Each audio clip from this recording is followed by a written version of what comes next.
Thanks for joining me here at Vehicle Maintenance and Repairs.com. Today we have a little Mazda MX5. Okay, it's an oldish car, fuel injection. If you remember, I did do a service on this. It's on the channel. Okay, look under Mazda Repairs, you'll find it there. But in this case here, the same car's come back for the service again. Just did the service, but the guy also wanted me to do the cooling system because he felt that it was getting a little dirty inside. You know, he's got that traces of rust and so on. So we're going to be doing a coolant flush, okay, a coolant system flush. Alright, so without further ado, let's get on with it.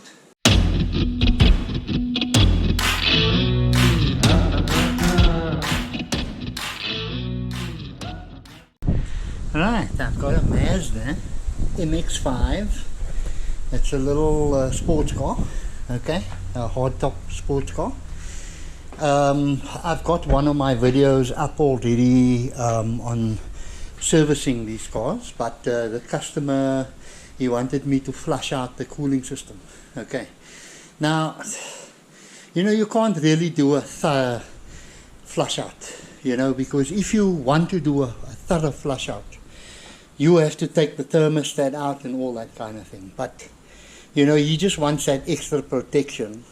So, we're going to put some antifreeze in here. We're also going to flush it out with some liquid moly, you know, radiator cleaner. So basically, all that I've done is I brought the car up to operating temperature. So before I put the flush in, we're just going to go down at the bottom. I'll show you how to get some of the water out so that we can make space for the air for the radiator flush. Also, that the reservoir tank looks a little, you know, if I put my finger inside here, you can see that brownness, you know, that scaly brownness that's inside here. So I'm going to eventually take this whole tank off. Two bolts, one there, and you just loosen up the feed pipe there.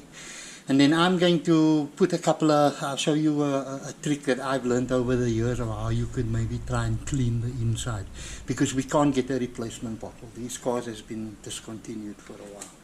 So we don't want to mess around with the fuel, with the hoses, you know, so I'm not going to be taking any of the hoses off. But let's go to the bottom. I'll show you how to drain some of the water out. Okay, to access the bottom of this Mazda MX5, you have to remove this plastic plate over here. Okay, there are 3 bolts on that side, 3 on that side, 3 in the front, and 2 at the back, so that gives us 11. Okay, you have to take that plate out, otherwise you can't get to the drain plug on the radiator. Okay, if you look down at the bottom over here, there's like a Phillips head grub screw. Okay, so I'm going to, all that we need to do is just turn it loose, have a receptacle underneath, okay, so that when that grub screw comes out, okay, and your water starts running like that, we don't want to get, we don't want to drain it at this stage, we just want to get enough out so that we can put in that 300 milliliter of radiator flush. Okay, just be careful, this grub screw does have a rubber seal on it. Make sure you don't damage that seal, because to replace that's going to be a bugger. I don't know where you're going to get one. Okay, so just be very careful with that. And the thread, it's plastic, don't cross it. Okay, just make sure that you don't cross it. Okay, just tighten it up nicely again. We have some of the water. You can see the water's not too dirty. Okay, so let's go back to the top. So back on top, we'll take the cap off. Okay, just give the cap a good inspection. Make sure that the rubbers and stuff is still okay on the cap. Okay, and then we'll pour in the, we'll just pour in the radiator cleaner, all of them, all of it. Okay, pour in the whole bottle. And then we just have to top it up with water now. So we'll top it up with water, okay, to the top.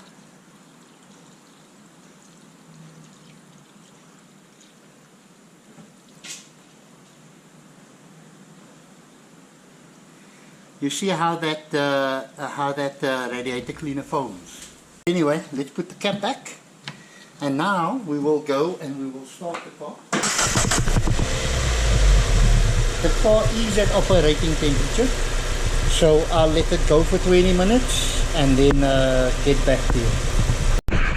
It is important that when you flush, you know, that you turn the heater, okay, turn the heater on, okay, so you put it on hot, on the hottest setting, and you put it on demister, okay, so you've got your heater going. You don't have to put the fan on, but you can put the fan on just to feel whether the air is getting hot or not, okay. But that is very important, that when you do a radiator flush, because you want the water to actually circulate through the heater system as well, because if you don't put the heater on, it's not going to circulate through the heater system, so you're not going to be flushing that section out. Okay, remember that. Right, time's up, 20 minutes, so let's get the car switched off.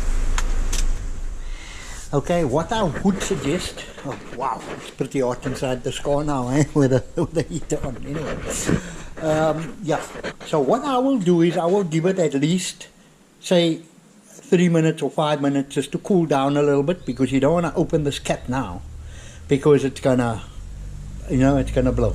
All right, but in the meantime, I'm going to block off this pipe over here, and then we can take the bottle off. All right, so I'm going to use one of my clamps here, okay, just to block off that pipe. And then we'll just get these two bolts off. Okay, there's one at the top, there's one at the bottom, some pins, quite simple. We'll just get that. It's actually a bolt on top, okay, nut at the bottom and a bolt on top. Okay, so once we have that off, we just get this bottle ready to fly off here, and then we can just pull that pipe off, because the water is going to come running out. Okay, so we've now got that bottle off, so let's go to the sink. I'm now at the sink, and as you can see, okay, look at how dirty that bottle is inside. Okay, that is nasty. All right, so I've got a little tip for that. I'll basically take a handful of old nuts. Okay, we'll chuck it in the bottle there. That is just to agitate inside. You know, we'll run water in there. You'll see, we'll run the water, you know, until the water basically clears. But we can also put the cap back, and then just, we'll give the cap back, we just give it a shake. Okay, so what's basically happening now is that bolts inside, it's scraping against the sides on the inside to get rid of the dirty water. Look at how dirty that water is inside there. It's just sort of loosening up what's inside there, you know. And then we'll try to do this for a while until that water inside doesn't brown anymore. Then we know that we've got all the loose bits out. Okay. So you just got to feed that in until that water clears. Shake the bolts out, the bolts. You can chuck it back in again. But let's just get a, you can see it's actually cleaning inside. The bolts were helping, so we'll chuck the bolts back in again.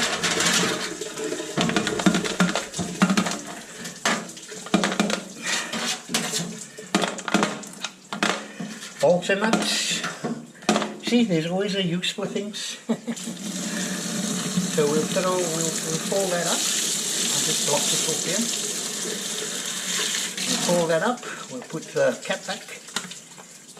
So long, and we'll shake it. Shake it best we can. Shake it around, shake it around. Okay, you can see the water is now starting to clear. Okay, it's not that dirty brown anymore. So I think that's about as clean as we're going to get it. Get all that bolts out. Make sure that you get all your bolts out, because you don't want anything inside there that's going to cause to stick. Okay, I don't know if we can see inside there. You can see it's more or less cleaned out. a bit much better. Okay, so with us throwing water in and we're giving it a shake around, you can see the water has nicely cleared out. Okay, so that is basically, just continue until you feel that the water is as clean as you want it. There is other ways, you can also try is, if you've got a paintbrush that is thin enough, stick the paintbrush in, rub it around inside as far as it can go, just to get as much of that brown as you can, get it out. You can try various things, use your imagination, but that old nut and bolt trick, I used to use that quite a lot.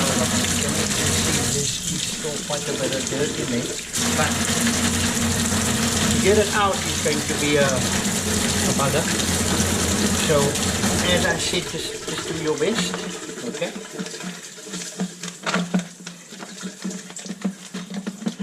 Alright, so I think I've got that as clean as I can without cutting the bottle open. So now I'll go and put this bottle back. I think we've given the engine enough time to cool down. We can start draining the water now. Clamp that off. Okay. So now we shall go slowly open up the cap here. Make sure the pressure's off. Okay, remove the cap completely and we go to the bottom. Okay, so we'll get the water drained. We'll just take out the drain plug, watch out, it's hot. Okay, so get that water to drain until it becomes a trickle. Okay,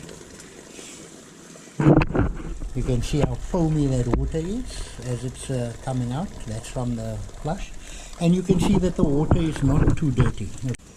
Most of the rust and scale is caught up in the reservoir bottle. So once we got that all drained out, we can put the drain plug back. Make sure you do not cross thread it. I don't want to cross thread it. Alright, make sure, tighten it nicely. Okay, so now you can discard the water that you drained out. Okay, let's go back to the top. Right, so we've got the antifreeze here. It's made in Germany. It's a highly concentrated mix. Okay, 1.5 liter.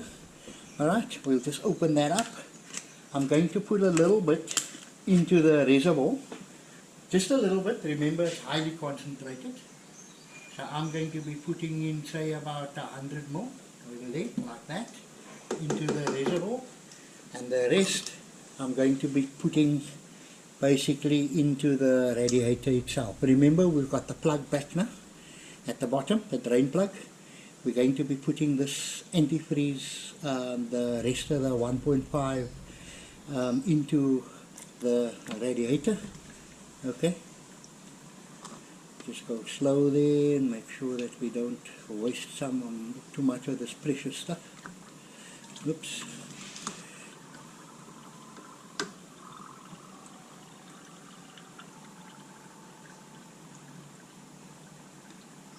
Alright, so we've got all the antifreeze in.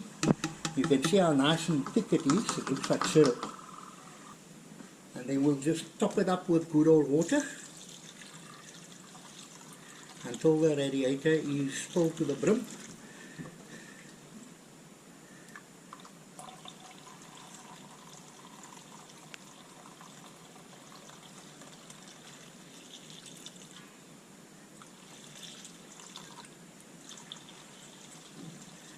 So this is basically added protection now. I mean, the water wasn't too dirty, but if left like this, that water will just rust, it will create more rust in the engine. The antifreeze basically helps to prevent the rust happening inside. The antifreeze, okay, we don't get snow here, but if we had snow constantly in winter in South Africa, then we would have to make sure that our vehicles has antifreeze. Because do you know what will happen if the water freezes in your engine block? It'll crack the engine block because the ice will expand, and it'll be almost like a press. It'll just crack the engine block. Okay. Another thing that antifreeze does is it helps to lubricate the inner, like your water pump impellers and things like that, and your valves, the things that opens and closes for your heater and all that kind of thing. And then, it prevents, as I said, it prevents rust and scale and things like that. So, what we will do is, we will now fill up with water to the maximum mark here. Okay, there's a maximum mark over there. We'll just make sure that we've got that filled up to there. A little bit, let's shake it. Look, it'll purge itself if you overfill it. You see here's a overflow, okay? It'll throw out the excess, alright? So that's basically how you do a quick flush, okay? It does help to protect the cooling system inside. Put the cap back, and now you can start the motor. Alright, let's get it started. Okay, so check for leaks, alright? Make sure there are no leaks anywhere underneath as well. Just make sure everything is fine, and don't forget to discard your flushed out. Okay, don't put it down, put it down as sewage, okay, because it does have chemical in it now with a flush. Right, so once you've started it, ensure you leave your heater on. Give it like 5 or 10 minutes, okay, to circulate through there so that the antifreeze can spread right through the engine. So that is basically how simple it is to do a cooling system flush on almost any car. In this case it was a Mazda MX5. Okay, so that is how simple it is to do a flush on a cooling system on almost any car. This time we did it on the Mazda MX5. Okay, I got to thank you one and all for your support, okay, for your subscription, for your viewership. I really do appreciate that the channel is growing, okay. I just want to sort of remind that I do have a super thank you button, on my panel there somewhere. Contributions would be appreciated because, I really want to sort of dynamically expand the channel, bring you more. But I need, we need to fund it somehow or another. So far my channel's been funded out of my own pocket, and all the equipment that I have and so on, and I give you all this information free. I'm not charging for it, So any help that I can get, if it's a 14 Rand super thank you or any amount, will be appreciated. Okay, I don't want to sound like I'm begging, but if I want to advance the channel, that's what it's going to take. Alright, so thank you very much. I'll see you with the next video. Safe motoring. Gary Dela Cruz, vehicle maintenance and repairs.com. Cheers.